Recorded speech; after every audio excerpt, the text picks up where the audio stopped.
Stephen कोवे की किताब 7 habits of highly effective people एक ऐसी मशाल है जो जीवन के अंधेरे रास्तों को रोशन करती है। ये किताब सिर्फ सफलता की बात नहीं करती, बल्कि एक ऐसे जीवन की नींव रखती है जो सार्थक, संतुलित और प्रभावशाली हो। कोवे कहते हैं, प्रभावी लोग वे नहीं जो बस कामयाबी की सीढ़ियां चढ़ते हैं, बल्कि वे हैं जो अपने मूल्यों, सिद्धांतों और दीर्घकालिक दृष्टिकोण के साथ जीते हैं। इस किताब की 7 आदतें, जिन्हें कोवे ने बरसों के अध्ययन, अनुभव और चिंतन से उकेरा है, हमारे भीतर छिपी अनंत संभावनाओं को जगाती है। ये आदतें सिर्फ तकनीक नहीं, बल्कि एक जीवन दर्शन है जो हमें न सिर्फ बेहतर इंसान बनाती है, बल्कि हमारे रिश्तों, करियर और आत्मिक शांति को भी नई ऊंचाइयों तक ले जाती है। आइए इस यात्रा की शुरुआत करें पहली 3 आदतों से जो व्यक्तिगत जीत की नींव रखती है। ये आदतें हमें खुद पर विजय पाने, अपनी जिंदगी की कमान अपने हाथों में लेने और सही दिशा में कदम बढ़ाने का रास्ता दिखाती है। Habit 1, be proactive. जीवन एक नदी है जो कभी शांत, कभी तूफानी बहती है, लेकिन क्या आप इस नदी के किनारे खड़े होकर बहाव को कोसते हैं या उसमें उतरकर अपनी मंजिल की ओर बढ़ते हैं? कोवे कहते हैं, प्रभावी लोग बहाव के खिलाफ तैरने का साहस रखते हैं, वे सक्रिय होते हैं। सक्रियता का मतलब है अपनी जिंदगी की जिम्मेदारी खुद लेना। ये समझना कि आपकी खुशी, आपकी सफलता, आपके हालात सिर्फ बाहरी दुनिया पर निर्भर नहीं, बल्कि आपके सोचने, चुनने और करने के तरीके पर टिकी है। कोवे इसे उत्तेजना और प्रतिक्रिया के बीच का अंतर कहते हैं। यानी कोई आपको गुस्सा दिलाए, कोई आपका अपमान करे, कोई आपके सपनों का मजाक उड़ाए, तो क्या आप चुपचाप प्रतिक्रिया देते हैं या सोच समझकर जवाब चुनते हैं? सक्रिय लोग प्रतिक्रिया नहीं, जवाब देते हैं। वे अपनी भावनाओं, अपने फैसलों और अपने भविष्य के मालिक खुद होते हैं। सक्रियता का पहला कदम है अपनी भाषा बदलना। मैं नहीं कर सकता को मैं करूंगा में बदले। यह मेरे बस की बात नहीं को मैं इसे सीख लूंगा में ढाले। कोवे कहते हैं, हमारी भाषा हमारी सोच को आकार देती है और हमारी सोच हमारी जिंदगी को। सक्रिय लोग बहाने नहीं बनाते, वे समस्याओं को चुनौतियों में बदलते हैं। वे कहते हैं, मैं अपनी जिंदगी का रचनाकार हूँ। उदाहरण के लिए, अगर आपकी नौकरी में तरक्की नहीं हो रही, तो सक्रिय व्यक्ति मालिक को दोष देने की बजाय अपनी स्किल्स सुधारेगा, नई जिम्मेदारियां लेगा या नई राह तलाशेगा। सक्रियता का दूसरा पहलू है अपने प्रभाव के दायरे पर ध्यान देना। कोवे कहते हैं, हमारी जिंदगी में 2 दायरे हैं, चिंता का दायरा और प्रभाव का दायरा। चिंता का दायरा उन चीजों से भरा है जिन पर हमारा बस नहीं, जैसे मौसम, दूसरों की राय, दुनिया की समस्याएं। लेकिन प्रभाव का दायरा उन चीजों से बना है जिन्हें हम बदल सकते हैं, जैसे हमारा रवैया, हमारी मेहनत, हमारे रिश्ते। सक्रिय लोग अपनी ऊर्जा चिंता के दायरे में बर्बाद नहीं करते, वे प्रभाव के दायरे को बढ़ाते हैं छोटे छोटे कदमों से, जैसे रोज सुबह जल्दी उठना, अपने लक्ष्यों पर काम करना या किसी की मदद करना। सक्रियता एक मांसपेशी है, जितना आप इसका इस्तेमाल करेंगे उतनी ही मजबूत होगी। कोवे एक कहानी सुनाते हैं, एक व्यक्ति जिसे जेल में डाल दिया गया। उसने जेल की दीवारों को अपनी कैद नहीं माना, उसने किताबें पढ़ी, ध्यान किया, अपने दिमाग को आजाद रखा, और जब वो बाहर आया तो वो पहले से ज्यादा मजबूत, ज्यादा प्रेरित था। यह है सक्रियता की ताकत। यह आपको हालात का गुलाम नहीं बनने देती, यह आपको सिखाती है हर परिस्थिति में अपनी आजादी, अपनी पसंद, अपनी शक्ति को पहचानना। तो आज से, अभी से सक्रिय बने, अपनी जिंदगी की स्टीयरिंग अपने हाथों में ले और उस दिशा में चल पड़े जो आपके सपनों की ओर जाती है। Habit 2, begin with the end in mind. कल्पना करें, आप अपने जीवन के आखिरी दिन खड़े हैं। लोग आपके बारे में क्या कह रहे हैं? आपने क्या हासिल किया, क्या छोड़ा, क्या आप संतुष्ट हैं? कोवे कहते हैं, प्रभावी लोग अपनी जिंदगी को उल्टा जीते हैं।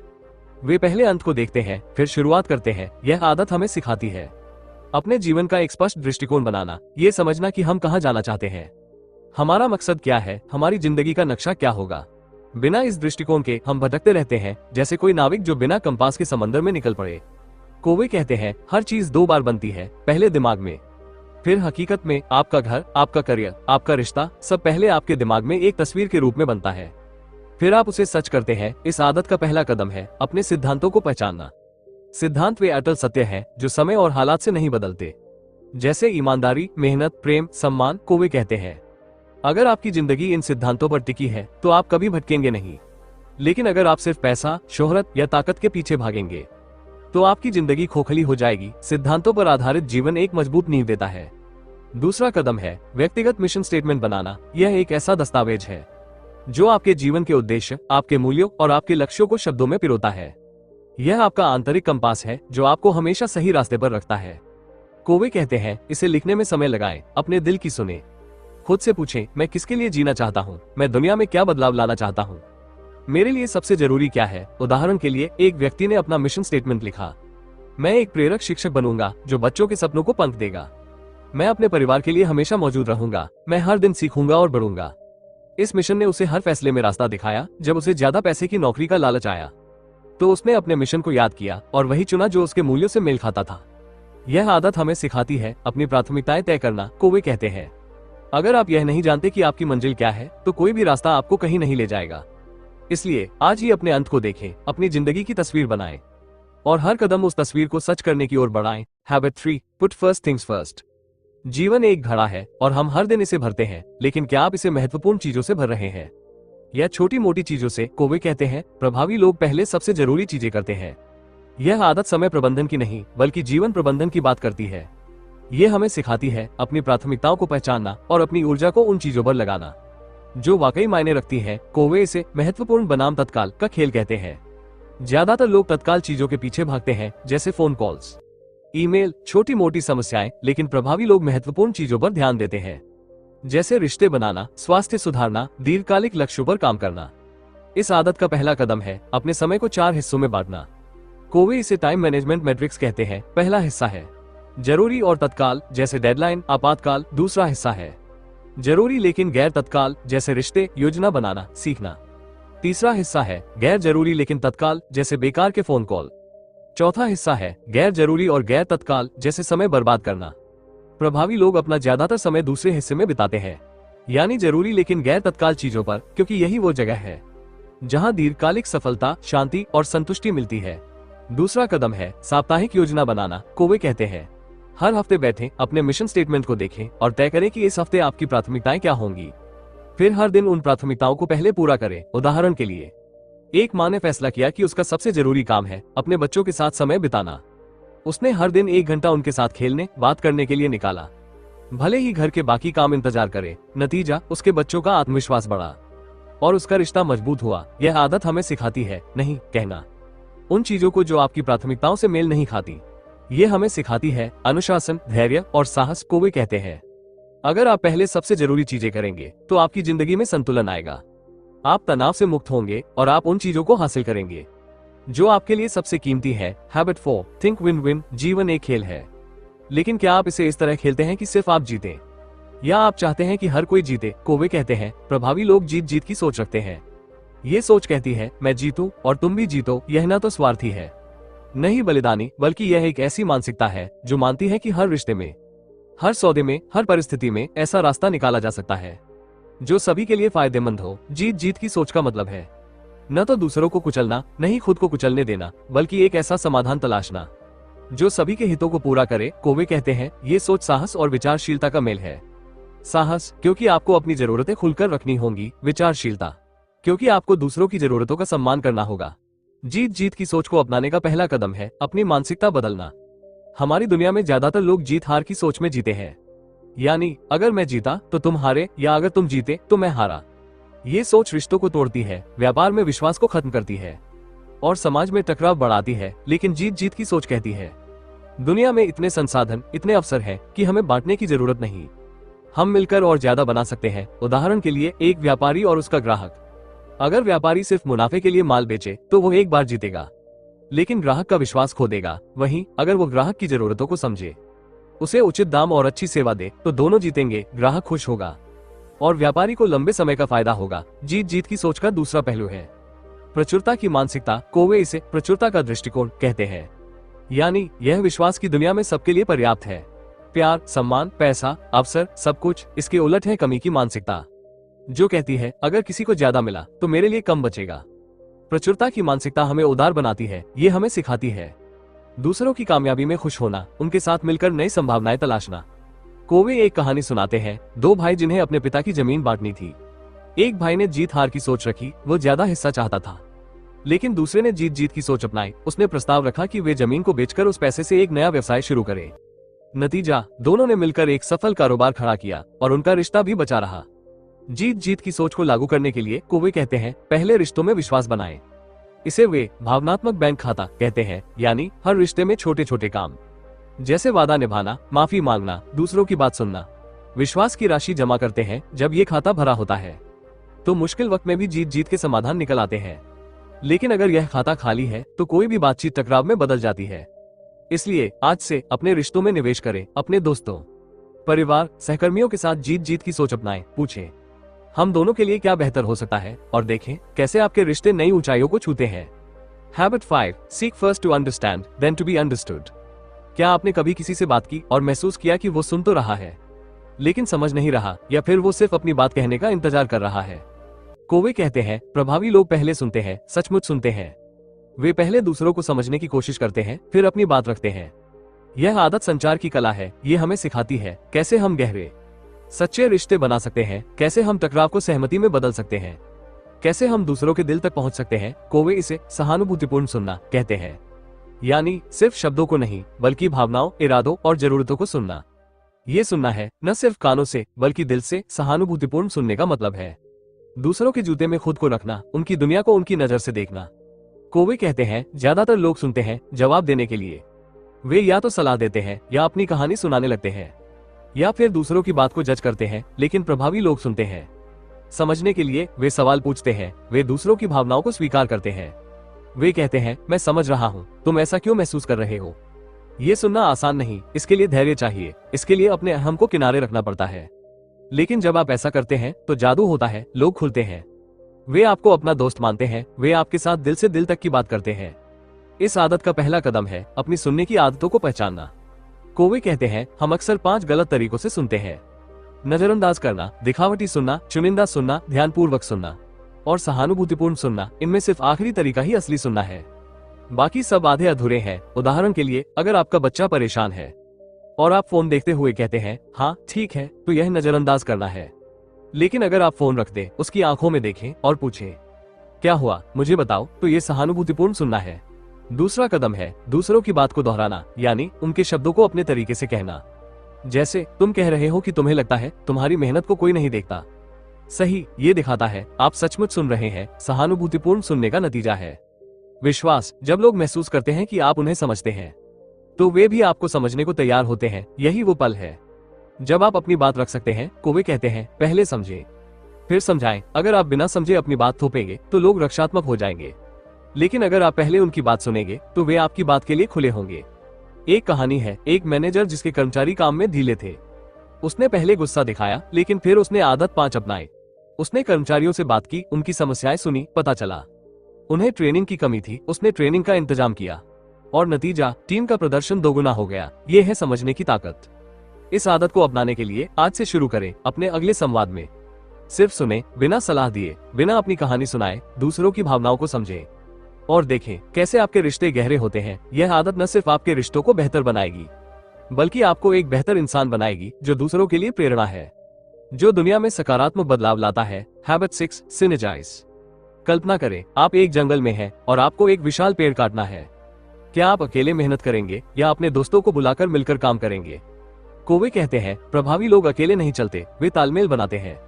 तालमेल का मतलब है 1 और 1 को 11 करना, यानी जब 2 या ज्यादा लोग मिलकर काम करते हैं तो उनका परिणाम उनकी अलग अलग ताकतों के योग से कहीं ज्यादा होता है। यह आदत हमें सिखाती है कैसे हम दूसरों के साथ मिलकर ऐसी चीजें हासिल करें जो अकेले असंभव है। ये रिश्तों की, विचारों की और संभावनाओं की जादुई दुनिया है जहां हर कोई अपनी अनूठी ताकत लाता है और साथ मिलकर कुछ असाधारण बनता है।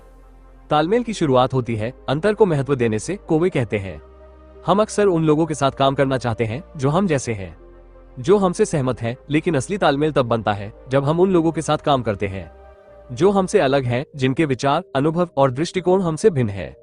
यह अंतर ही तालमेल की ताकत है। उदाहरण के लिए, एक कंपनी में एक इंजीनियर और एक डिजाइनर काम कर रहे थे। इंजीनियर सिर्फ तकनीक पर ध्यान देता था, डिजाइनर सौंदर्य पर। दोनों के बीच शुरू में टकराव हुआ, लेकिन जब उन्होंने एक दूसरे के विचार सुने, आदत 5 का इस्तेमाल किया, तो उन्होंने एक ऐसा उत्पाद बनाया जो न सिर्फ तकनीकी रूप से बेहतरीन था बल्कि देखने में भी शानदार था। ये था तालमेल का जादू, जहां 1 और 1 2 नहीं बल्कि 11 बन गया। तालमेल बनाने का पहला कदम है खुले दिमाग से काम करना।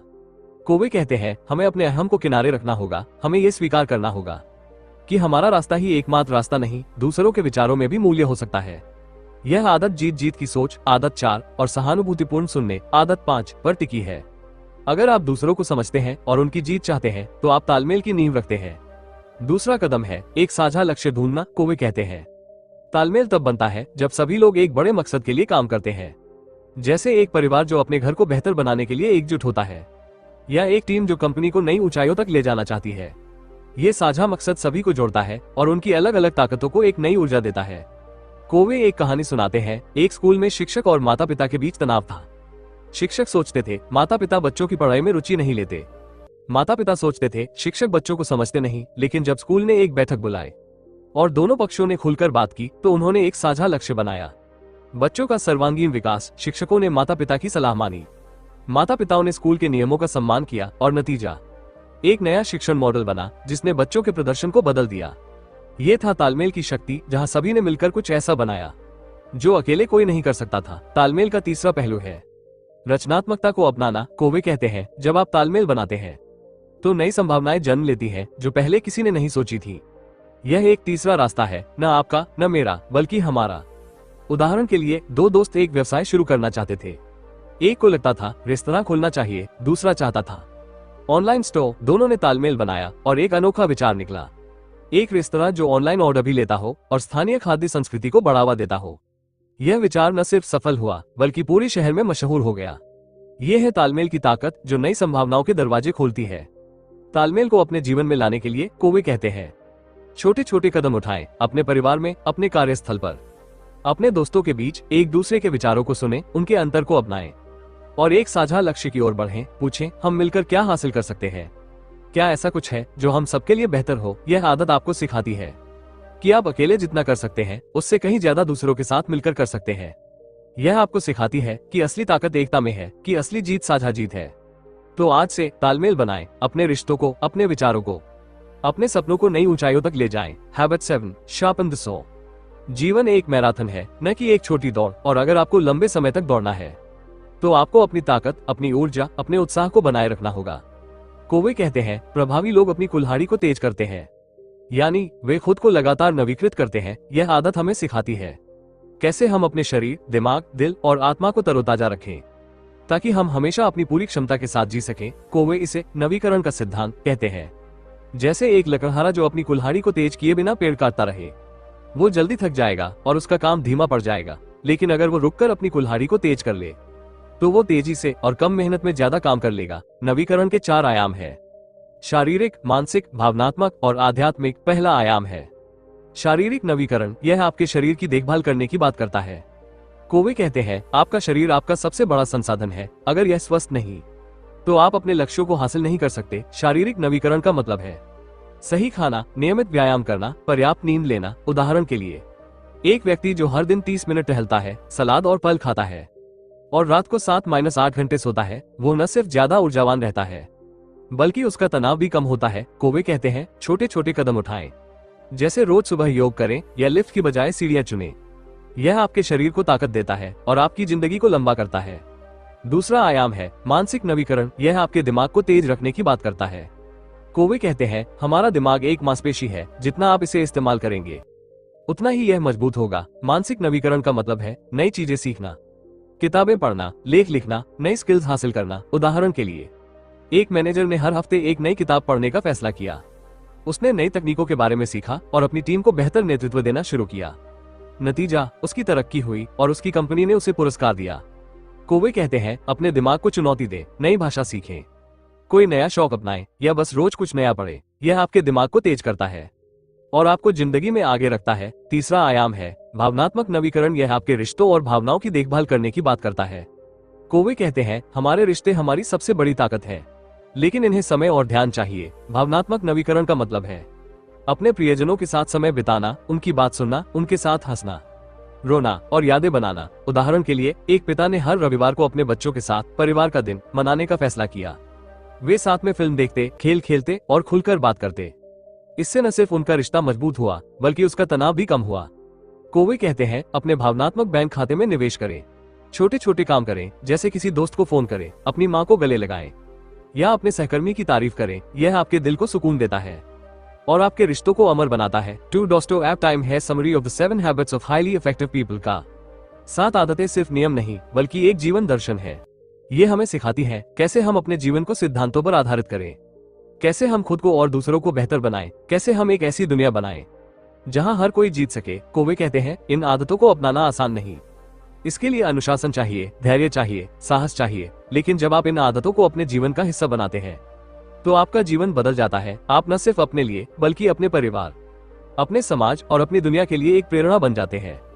इन आदतों की खूबसूरती यह है कि ये एक दूसरे पर बनती है। सक्रियता आदत 1 आपको अपनी जिंदगी की जिम्मेदारी लेना सिखाती है। अंत को ध्यान में रखना आदत 2 आपको एक स्पष्ट दिशा देता है। पहले सबसे जरूरी चीजें करना आदत 3 आपको उस दिशा में चलने की ताकत देता है। जीत जीत की सोच आदत 4 आपको दूसरों के साथ मिलकर जीतने की कला सिखाती है। पहले समझे फिर समझाएं आदत 5 आपके रिश्तों को गहराई देता है। तालमेल बनाना आदत 6 आपको दूसरों की ताकत के साथ अपनी ताकत जोड़ना सिखाता है। और अपनी कुल्हाड़ी को तेज करना आदत 7 आपको हमेशा तरोताजा और ऊर्जावान रखता है। यह एक चक्र है जो आपको लगातार बेहतर बनाता है, जो आपको अपने पूरे पोटेंशियल तक ले जाता है। राइटर एक कहानी सुनाते हैं एक परिवार की जो इन आदतों को अपनाकर बदल गया।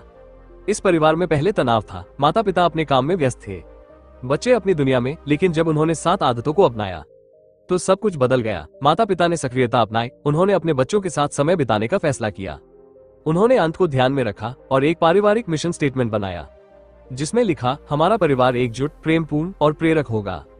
उन्होंने पहले सबसे जरूरी चीजें की, जैसे हर रविवार को साथ खाना।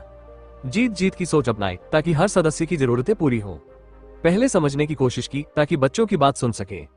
तालमेल बनाया ताकि परिवार मिलकर नई यादें बनाए और अपनी कुल्हाड़ी को तेज किया ताकि वे हमेशा तरोताजा रहें। नतीजा उनका परिवार एक प्रेरणा बन गया। उनके पड़ोसी, उनके दोस्त सभी उनसे सीखने लगे। इन आदतों को अपनाने का मतलब है अपने जीवन को एक नई दिशा देना। कोवे कहते हैं यह एक यात्रा है, कोई एकदम का बदलाव नहीं। आपको धीरे धीरे कदम कदम इन आदतों को अपने जीवन में लाना होगा। शुरू करें छोटे से। आज एक आदत चुनें, जैसे सक्रियता, और एक छोटा कदम उठाएं, जैसे मैं नहीं कर सकता को मैं करूंगा, मैं बदलना। फिर धीरे धीरे बाकी आदतों को अपनाएं। कोवे कहते हैं यह आदतें एक बीज की तरह हैं, अगर आप इन्हें बोएंगे, इनकी देखभाल करेंगे तो यह एक विशाल वृक्ष बनेगी जो आपके जीवन को छाया, फल और सुंदरता देगी। इस किताब का सबसे बड़ा संदेश है सिद्धांतों पर आधारित जीवन। कोवे कहते हैं सिद्धांत जैसे ईमानदारी, मेहनत, प्रेम और सम्मान कभी नहीं बदलते। ये वो नींव है जिन पर आप एक ऐसी जिंदगी बना सकते हैं जो न सिर्फ आपके लिए बल्कि दूसरों के लिए भी मायने रखे। ये किताब आपको चुनौती देती है कि आप अपने जीवन को देखें, अपने रिश्तों को देखें, अपने लक्ष्यों को देखें और पूछें क्या मैं वो जिंदगी जी रहा हूँ जो मैं जीना चाहता हूँ। अगर जवाब नहीं है तो आज से शुरू करें, इन 7 आदतों को अपनाएं और देखें कैसे आपका जीवन एक प्रेरणा बन जाता है। तो अब रुके नहीं। ये किताब आपके लिए एक नक्शा है, एक कंपास है जो आपको आपके सपनों की ओर ले जाएगा। आज से, अभी से इन आदतों को अपनाएं, सक्रिय बने, अपने अंत को देखें, अपनी प्राथमिकताएं तय करें, जीत जीत की सोच अपनाएं, दूसरों को समझें, तालमेल बनाएं और अपनी कुल्हाड़ी को तेज करें। यह आपका जीवन है, इसे सार्थक बनाएं, इसे प्रभावशाली बनाएं, इसे ऐसा बनाएं कि जब आप पीछे मुड़कर देखें तो आपको गर्व हो कि आपने न सिर्फ अपने लिए बल्कि दुनिया के लिए कुछ खास किया। ये है 7 आदतों की ताकत। ये है एक प्रभावी जीवन का रहस्य। हम इन 7 आदतों को व्यवहारिक रूप से लागू करने की कला सीखेंगे। हम देखेंगे कैसे ये आदतें आपके काम, रिश्तों और आत्मिक शांति को बदल सकती है। हम कहानियों, उदाहरणों और छोटे छोटे कदमों के जरिए समझेंगे कैसे आप इन आदतों को आज से, अभी से अपने जीवन में ला सकते हैं। तो आइए इस यात्रा को पूरा करें और इन आदतों को अपनी जिंदगी का हिस्सा बनाएं। आदत 1 का व्यवहारिक अनुप्रयोग, सक्रिय रहें। सक्रियता का मतलब है अपनी जिंदगी की डोर अपने हाथों में लेना। लेकिन ये कैसे करें? लेखक कहते हैं पहला कदम है अपनी भाषा बदलना। मुझे ये करना पड़ता है को मैं इसे चुनता हूँ, मैं बदले। उदाहरण के लिए एक छात्र जो सोचता था मुझे पढ़ाई करनी पड़ती है, उसने अपनी सोच बदली और कहा मैं पढ़ाई चुनता हूँ क्योंकि मैं अपने सपनों को पूरा करना चाहता हूँ। इस छोटे बदलाव ने उसे प्रेरित किया और उसने अपनी पढ़ाई में मेहनत शुरू की। नतीजा, वो अपनी कक्षा में अव्वल आया। सक्रियता का दूसरा कदम है अपने प्रभाव के दायरे पर ध्यान देना। कल्पना करें आप एक नौकरी में हैं जहां आपका बॉस आपकी मेहनत को नहीं देखता। सक्रिय व्यक्ति यह सोचकर समय बर्बाद नहीं करेगा कि बॉस गलत है। वो अपने प्रभाव के दायरे में काम करेगा, जैसे अपनी स्किल्स सुधारना, नई जिम्मेदारियां लेना या बॉस से खुलकर बात करना। ये छोटे कदम आपको बड़े बदलाव की ओर ले जाते हैं। आज से शुरू करें, एक ऐसी चीज चुनें जो आपके बस में हो, जैसे हर सुबह 10 मिनट अपने लक्ष्यों की योजना बनाना, या एक बुरी आदत जैसे देर तक सोना को बदलना। लेखक कहते हैं सक्रियता छोटे छोटे फैसलों में छिपी है। एक कहानी है, एक महिला जो अपनी नौकरी से नाखुश थी, उसने शिकायत करने की बजाय नई स्किल सीखने का फैसला किया। उसने ऑनलाइन कोर्स ज्वाइन किया और 1 साल बाद उसे एक बेहतर नौकरी मिली। यह है सक्रियता की ताकत। यह आपको हालात का शिकार बनने से रोकती है और आपको अपनी जिंदगी का निर्माता बनाती है। तो आज, अभी एक सक्रिय कदम उठाएं और देखें कैसे आपका जीवन बदलना शुरू होता है। आदत 2 का व्यवहारिक अनुप्रयोग, अंत को ध्यान में रखकर शुरुआत करें। अंत को ध्यान में रखना आपके जीवन का एक नक्शा बनाना है। लेकिन यह नक्शा कैसे बनाएं? लेखक कहते हैं अपने व्यक्तिगत मिशन स्टेटमेंट से शुरू करें। यह एक ऐसा वाक्य या पैराग्राफ है जो आपके मूल्यों, आपके उद्देश्य और आपके सपनों को दर्शाता है। उदाहरण के लिए, एक शिक्षक ने अपना मिशन स्टेटमेंट लिखा, मैं अपने छात्रों को न सिर्फ पढ़ाऊंगा बल्कि उनके सपनों को पंख दूंगा। मैं अपने परिवार के लिए हमेशा मौजूद रहूंगा और हर दिन सीखूंगा। इस मिशन ने उसे हर फैसले में रास्ता दिखाया जब उसे ज्यादा पैसे का लालच आया। उसने अपने मिशन को याद किया और वही चुना जो उसके मूल्यों से मेल खाता था। अपने मिशन स्टेटमेंट को लिखने के लिए लेखक सुझाव देते हैं, शांत जगह पर बैठें, अपने दिल की सुने और पूछें, मैं अपनी जिंदगी में क्या हासिल करना चाहता हूँ, मेरे लिए सबसे जरूरी क्या है। इस आदत को लागू करने का दूसरा तरीका है अपने लक्ष्यों को विजुअलाइज करना। लेखक कहते हैं, हर दिन कुछ मिनट ले और कल्पना करें कि आप अपनी जिंदगी के अंत में हैं। लोग आपके बारे में क्या कह रहे हैं, आपने क्या छोड़ा। यह विजुअलाइजेशन आपको अपने लक्ष्यों को स्पष्ट करता है। उदाहरण के लिए, एक व्यवसाय ने हर सुबह 5 मिनट अपनी आंखें बंद की और कल्पना की कि वो एक सफल कंपनी का मालिक है जिसने हजारों लोगों को रोजगार दिया।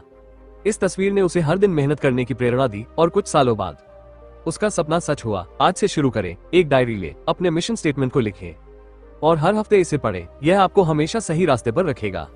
आदत 3 का व्यवहारिक अनुप्रयोग। पहले, सबसे जरूरी चीजें करें।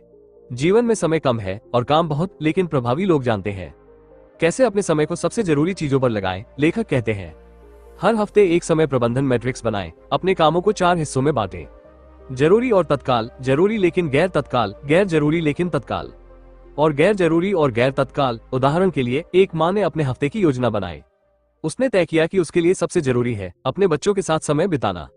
उसने हर दिन 1 घंटा उनके साथ खेलने, बात करने के लिए निकाला, भले ही घर के बाकी काम इंतजार करें। नतीजा, उसके बच्चों का आत्मविश्वास बढ़ा और उसका रिश्ता मजबूत हुआ। लेखक कहते हैं, ज्यादातर लोग तत्काल चीजों में उलझ जाते हैं, जैसे फोन कॉल्स, ईमेल, लेकिन प्रभावी लोग जरूरी चीजों पर ध्यान देते हैं, जैसे रिश्ते, स्वास्थ्य और दीर्घकालिक लक्ष्य। इस आदत को लागू करने का तरीका है साप्ताहिक योजना बनाना। हर रविवार को 30 मिनट ले, अपनी प्राथमिकताएं तय करें और हर दिन उन पर काम करें। उदाहरण के लिए, एक कर्मचारी ने हर हफ्ते अपने बॉस के साथ एक मीटिंग तय की ताकि वो अपनी प्रगति दिखा सके और नई जिम्मेदारियां ले सके।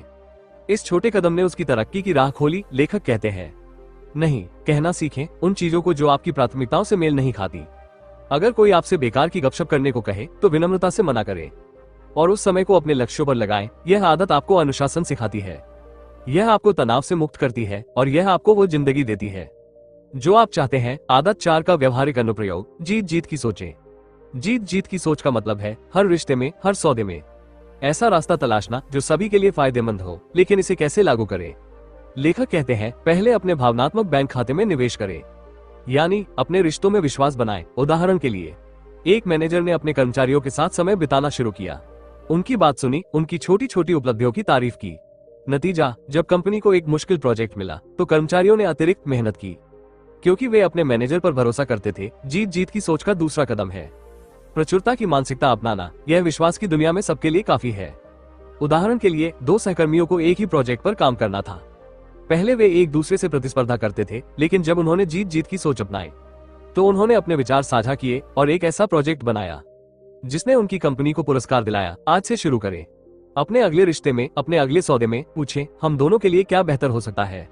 अगर आप अपने दोस्त, अपने पार्टनर या अपने सहकर्मी के साथ बात कर रहे हैं तो उनकी जरूरतों को समझें और एक ऐसा समाधान सुझाएं जो दोनों को फायदा पहुंचाए। लेखक कहते हैं, जीत जीत की सोच रिश्तों को मजबूत करती है, यह विश्वास बनाती है और यह आपको एक बेहतर इंसान बनाती है जो दूसरों की कामयाबी में खुशी ढूंढता है। आदत 5 का व्यवहारिक अनुप्रयोग। पहले समझें, फिर समझाएं। सहानुभूतिपूर्ण सुनना रिश्तों का आधार है, लेकिन इसे कैसे करें? लेखक कहते हैं, अगली बार जब कोई आपसे बात करे तो सिर्फ सुने, बिना सलाह दिए, बिना अपनी कहानी सुनाए। उदाहरण के लिए, एक पिता ने अपने बेटे की शिकायत सुनी कि उसे स्कूल में दोस्त नहीं मिल रहे। पिता ने सलाह देने की बजाय पूछा, तुम्हें कैसा लग रहा है, और बेटे की पूरी बात सुनी। नतीजा, बेटे ने अपनी सारी परेशानियां साझा की और पिता के साथ उसका रिश्ता गहरा हो गया। सहानुभूतिपूर्ण सुनने का दूसरा कदम है दूसरों की बात को अपने शब्दों में दोहराना। जैसे, तुम कह रहे हो, तुम्हें लगता है कि तुम्हारी मेहनत को कोई नहीं देखता। सही, ये दिखाता है आप सचमुच सुन रहे हैं। आज से शुरू करें। अपने अगले संवाद में सिर्फ सुने, उनकी भावनाओं को समझें, उनकी आंखों में देखें और उनके शब्दों को महसूस करें। लेखक कहते हैं, जब लोग महसूस करते हैं कि आप उन्हें समझते हैं तो वे भी आपको समझने को तैयार होते हैं। यह आदत आपके रिश्तों को नई गहराई देती है, ये टकराव को सहमति में बदल देती है और यह आपको एक ऐसा इंसान बनाती है जिसे लोग भरोसा करते हैं। आदत 6 का व्यवहारिक अनुप्रयोग। तालमेल बनाएं। तालमेल का मतलब है 1 और 1 को 11 करना, लेकिन इसे कैसे हासिल करें? लेखक कहते हैं, पहले अंतर को महत्व दें, उन लोगों के साथ काम करें जो आपसे अलग है। उदाहरण के लिए, एक स्कूल प्रोजेक्ट में 2 छात्रों ने तालमेल बनाया। एक को गणित पसंद था, दूसरे को लेखन। उन्होंने मिलकर एक ऐसा प्रोजेक्ट बनाया जिसमें गणित के आंकड़े और कहानी का मेल था। नतीजा, उनका प्रोजेक्ट पूरे स्कूल में मशहूर हुआ। तालमेल का दूसरा कदम है साझा लक्ष्य ढूंढना। जैसे एक परिवार ने तय किया कि वे अपने घर को और सुंदर बनाएंगे। हर सदस्य ने अपनी ताकत दी। माँ ने डिजाइन किया, पिता ने फर्नीचर बनाया, बच्चों ने रंग चुना और नतीजा, उनका घर एक खूबसूरत जगह बन गया। आज से शुरू करें। अपने परिवार, अपने दोस्तों या अपने सहकर्मियों के साथ एक साझा लक्ष्य बनाएं। उनके विचारों को सुनें, उनके अंतर को अपनाएं और देखें कैसे आप मिलकर कुछ असाधारण बनाते हैं। लेखक कहते हैं, तालमेल नई संभावनाएं खोलता है। यह आपको सिखाता है कि असली ताकत एकता में है। आदत 7 का व्यवहारिक अनुप्रयोग। अपनी कुल्हाड़ी को तेज करें। अपनी कुल्हाड़ी को तेज करना अपने आप को नवीकृत करने की कला है। लेकिन इसे कैसे करें? लेखक कहते हैं, अपने 4 आयामों पर काम करें। शारीरिक, मानसिक, भावनात्मक और आध्यात्मिक। उदाहरण के लिए, एक व्यक्ति ने हर दिन 20 मिनट टहलने, एक नई किताब पढ़ने, अपने दोस्तों से मिलने और ध्यान करने का फैसला किया। नतीजा, वो पहले से ज्यादा ऊर्जावान, खुश और प्रेरित था। शारीरिक नवीकरण के लिए आज से शुरू करें। हर दिन 15 मिनट व्यायाम करें या स्वस्थ खाना खाएं। मानसिक नवीकरण के लिए हर हफ्ते कुछ नया सीखें, जैसे एक नई भाषा या एक नया शौक। भावनात्मक नवीकरण के लिए अपने प्रियजनों के साथ समय बिताएं और आध्यात्मिक नवीकरण के लिए हर दिन 5 मिनट ध्यान करें या किसी जरूरतमंद की मदद करें। लेखक कहते हैं, ये छोटे छोटे कदम आपके जीवन को बदल देंगे। एक कहानी है, एक माँ जो हमेशा थकी रहती थी, उसने अपनी कुल्हाड़ी तेज करने का फैसला किया। उसने हर दिन 10 मिनट योग किया, एक नई किताब पढ़ी, अपने बच्चों के साथ हंसी मजाक किया और हर सुबह अपने मकसद को याद किया। नतीजा, वो न सिर्फ ज्यादा खुश थी, बल्कि अपने बच्चों के लिए एक प्रेरणा बन गई। यह आदत आपको सिखाती है कि आपकी सबसे बड़ी संपत्ति आप खुद हैं। इसे संभालें, इसे पोषित करें और इसे हमेशा तरोताजा रखें। तो दोस्तों, आप इस वीडियो को लाइक करें, अपने दोस्तों के साथ शेयर करें और हमारे चैनल को सब्सक्राइब करें, ताकि आप और भी ऐसे प्रेरक विचारों से जुड़े रहें। आज से, अभी से अपने जीवन को बदलें और इस सफर में हमें साथ लें।